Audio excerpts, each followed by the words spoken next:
Organizimi i ekspozitës cila flet për shkatërimin masiv të objekteve fetare në Bosnjë dhe Hercegovinë dhe në Kosovë ishte një iniciativë e cila u jetësua, iniciativë e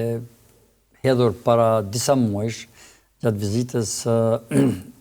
Raisul Mas së Bosnjës në Kosovë dhe pastaj vizitës që ja ktheu Miftyn në Sarajevo në kohën e përkujtimit të gjenocidit në Srebrenicë dhe aty u hodhi ideja që të bëhet një ekspozitë e përbashkët e shkatërimit të xhamive në mënyrë që bota ta rikujtojë edhe një herë gjenocidin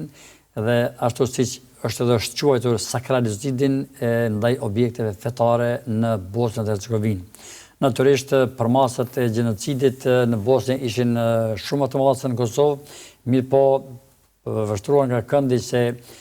çfarë përjetuam dy popujt tanë, shqiptar dhe bosnjak, kjo ekspozitë nga armiku i përbashkët. Nga një armik i përbashkët, i cili sot e kësaj dite nuk ka kërkuar falje për krimet e kryera dhe sot e kësaj dite mohon gjenocidin që është kryer në Srebrenicë dhe gjenocidin që është kryer në Reçake, në Prekaz, në Qerez, në Likoshan, në Krushtë të Madhe. Do të thotë kemi të bëjmë me një popull që në gjene të tyre e kanë vrasjen dhe shkatërimin e popujve veçin. Domthonjë kjo kemi të bëjmë me një popull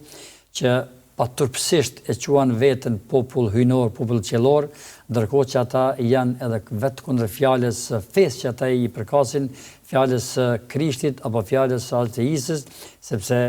pejgamberët e Zotit kanë ftuar në paqe mes njerëzve e jo në urrëtie, në vrasje, në masakra ndaj civilëve, ndaj fëmijëve, pleqve grave e të tjera. Prandaj organizimi i kësaj ekspozite ishte që ta rikthejmë vëmendjen e opinionit edhe në Kosovë dhe Bosnë, po edhe opinionin ndërkombëtar edhe më gjerë për krimet që nuk guxojmë t'i harrojmë.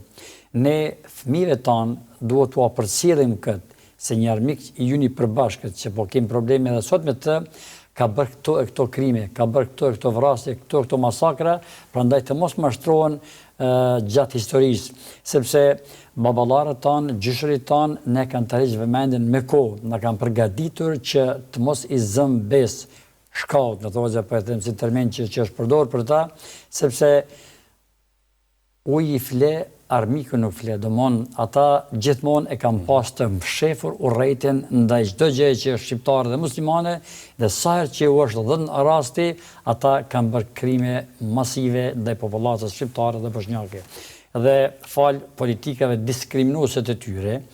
një pjesë e madhe e popullatës shqiptare dhe bosnjake sot është e katandisur në përbot, së fillimisht në Turqi, në për vitit 1912 deri në vitin 60, e pastaj për vitin 90 në për Evropë në përprendim, sepse